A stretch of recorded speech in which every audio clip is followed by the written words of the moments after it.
Let everything get ready to get on air.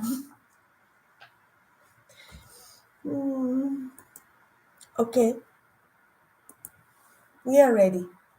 So, welcome back to my program. Welcome back to my channel for YouTubers.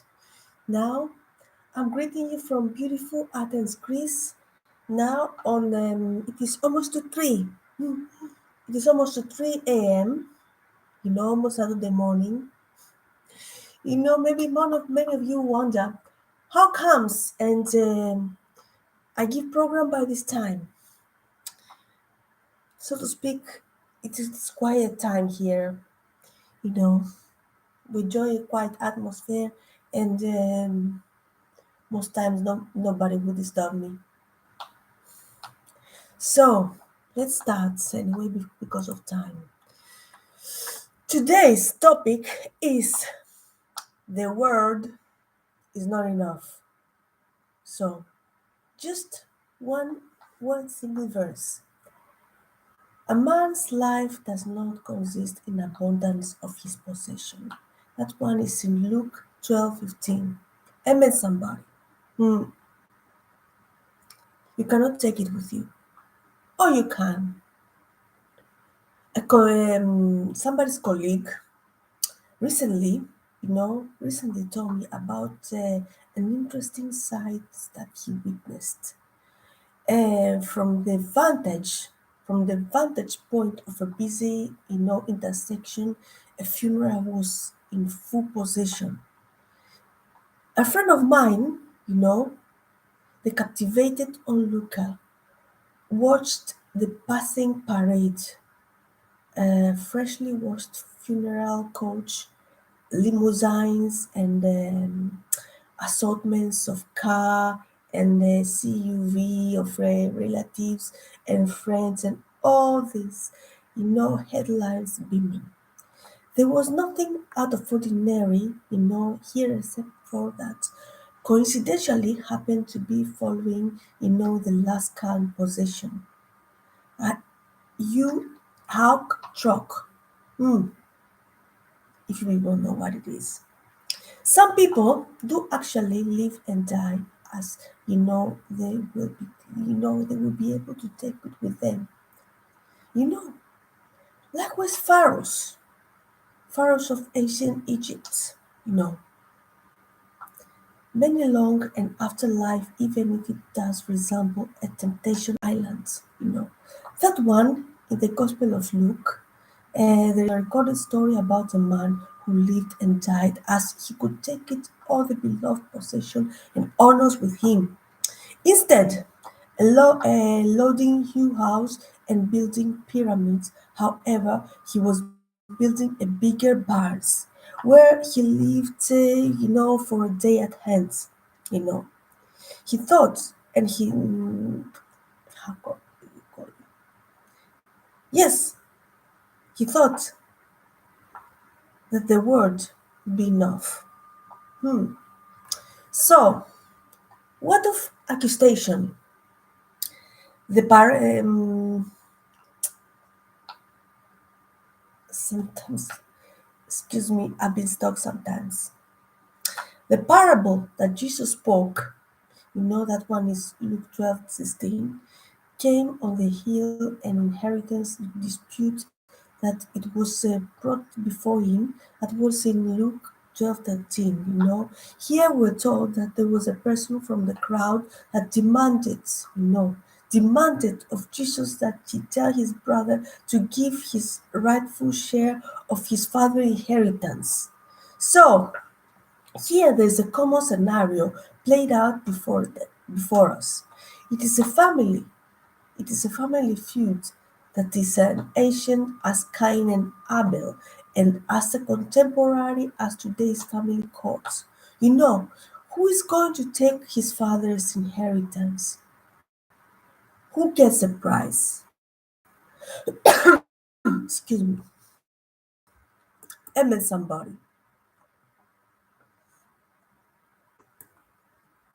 You see,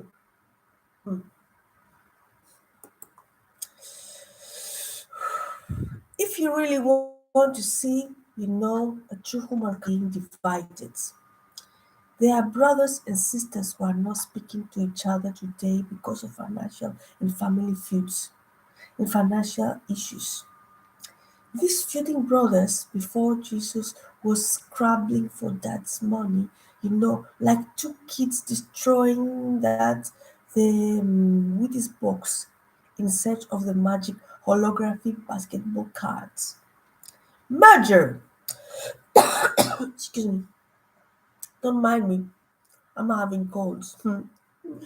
Hey, the temperature is about to be minus here in my country.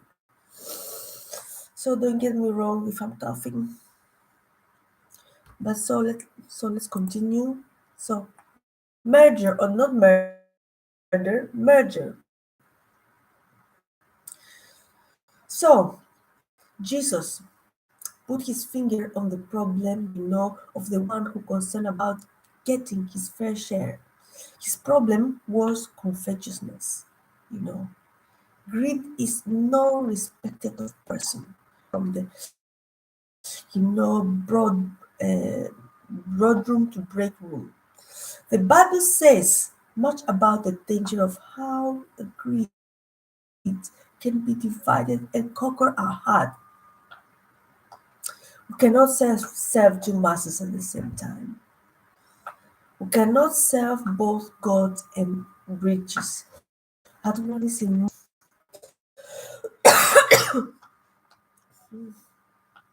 Jesus made a profound yet a simple statement, that penetrated to the heart of his inheritance disputes. A man's life does not consist in abundance of possession. That was in Luke 12:15. In other words, life is more than stuff. A humbling, as it may be who we are, a position that what we are, a possession is not enough. Life consists of more than that board meetings, stock options, and summer house in Martha's vineyards. Amen, somebody. Ah, bro,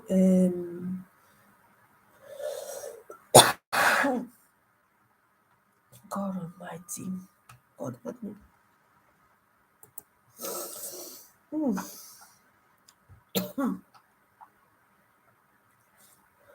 give me 2 minutes. Sorry. Other times I could barely make a whole program because of tiredness and sleepiness. So, but now it's like today it's like I will barely make it to the end because my gosh, it's damn hot in me because of it's irritated because of the colds.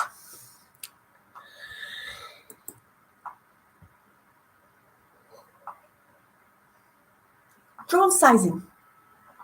We miss the point that of the story that Jesus told in response of the issue is that just we see a smart condemnation of the world's wealth and ways. Jesus was not killjoy. Remember, his first miracle he performed at a wedding in the Canaan that turned the water to wine. Oh, Jesus was not saying that money or possession were evil. It is the love of money is the root of the kinds of all evil, not money itself. First Timothy 6:10. So, if there is an implied condemnation upon a rich man, it's a hoarder of this wealth and never get anything back to society. There is a real tragedy to the one who knows to do good and the ones that does not. But to the one that is a sin. That one is in James 4:17. While the hungry passed by, this man abundant food stocks sat and rotted in his warehouses. The fact that there were still so many that go without in this world is one of the inflexible, you know, tragedies of our modern prosperity. Hmm. Windfall. Ooh, the man portrayed it in Jesus' parable. That one is in Luke 12:16. Had an especially good year. Hmm. His proverbial sheep, you know, came in. His company experienced an explosive profit windfall. Creditors and shareholders were celebrating the success, and the rich man, the CEO, had plenty of liquid assets and job security. His problem, if you can call it a problem, was that he has so much excess he ran out of tax shelters and storage spaces. His safes were crammed full. Hmm. What do you do when you have more than you could have possibly used? You have two options. Once you can give away some of it, you know, and bless others. Did not Jesus teach that the more it was it was more blessed to give than to receive? Oh, Acts 12, excuse me, Acts 20:35.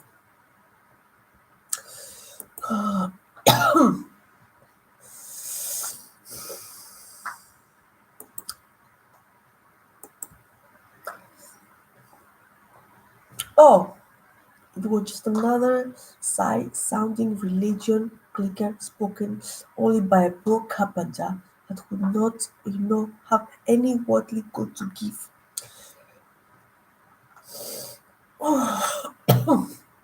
I honestly believe that giving to others never entered a man's mind. I say that because, of the obvious inward focus of the young mind had. No, at least 11 times he used the words I and my. He was so wrapped up the small world that he had no time or energy to think, possibly about someone else but only himself. He was damn selfish. Gains.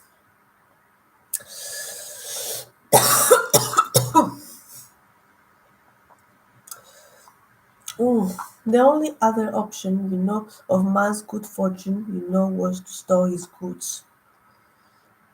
So the old bands came down and they were placed denotation, for all shining crowns, new warehouse was built. Now you could finally kick back, take it easy, sit by the poolside and sip his snapped and schnapps. We had done a little bad building of ourselves, haven't we? We have all his world's goods, and yet we have so little of what we really need. So here are our homes packed, they're full of latest technology stuff, but our heart desperately was barren of anything living and internal. You know, However, settle for the word that is enough. If we have,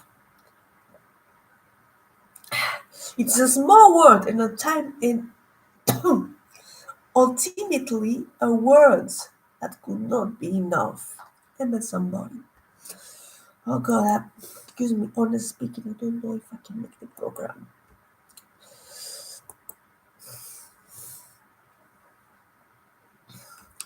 So I see Pastor Gilbert Combo is saying, sorry for the cough. It's not really cough, My God is feeling so irritated because of the cold weather. He's affected by cold weather, as you have heard me say. Yeah, I'll be okay. So I'm telling you just to you, I don't think I can make the entire program. But as much as I can, God is seeing me through.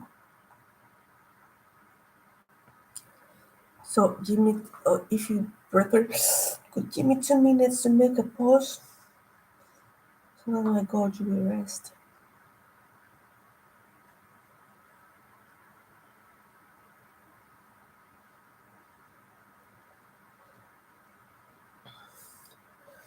Too much talking is not good for me.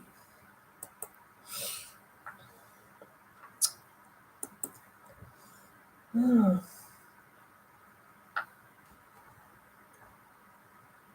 Losses. Hmm. Let's move ahead now. Losses. Why then did God use strong language and call a rich man a fool? But one is in Luke 12:20. It was not because he was wealthy.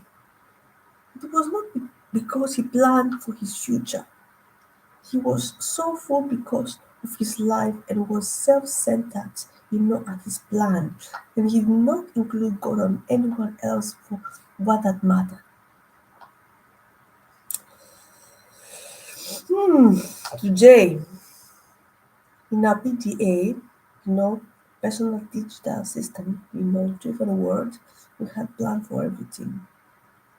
We meticulously, set our appointments, carefully planned for our estates. We prepared. We prepared for people's kids' college expenses and dreams of our lives, after business meeting. We planned for everything in our life. So, but we failed plan of which we must come and all to us all debt. We failed to plan for eternity. The rich man in the story planned for life, but he did not plan for the death. What was his sin? So it was twofold. He neglected his stewardship, you know, that to whom was much given by required, but much is required. In Luke 12:48, and he tragically neglected his salvation. Jesus essentially told the man, no, pause 1 minute, pause.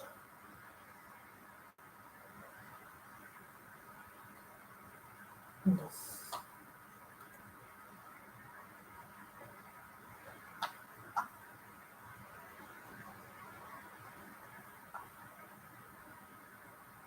What good will all of your stuff will be after you're gone? You cannot take it with you. No. To put all of your time, energy, and wealth into this world to invite certain disappointment. The world is not enough. It is not enough to feel an emptiness in our soul. It is not enough to gain peace here and peace with God. It's not even enough to secure your eternity. The world is not enough. So, restructuring. So, in the medieval morality play, entitled Every Man, the personification of death pays a visit by a character, every man who, represent all humanity. When death, when death comes to every man, he responds by crying out, "Oh death, thou comest when I had, this at least in mind." Death is like that. It never comes to us at convenient season, you know. That one is John Kennedy, Princess Diana, and so on. All those people of great means and influence, excuse me, and all stuck down in the prime of life, you know. When it was at least expected. We can never know how much time we have to spend, but we can be ready when it's our time. Can we also find faithful, with what we could have been entrusted with. I am reminded that no long before paying steward debt, he made a life-changing commitment to Jesus Christ. He reordered his priorities. So it's like, I can't believe that the message is finished. So anyway, I would have ended now. But anyway, Baba, I can barely continue. You see, I am barely talking. Sorry. Take proper care, people. Remain blessed and remain in charge. You see, I'm talking slowly because my coach is so irritated. Pray for me. Blessings.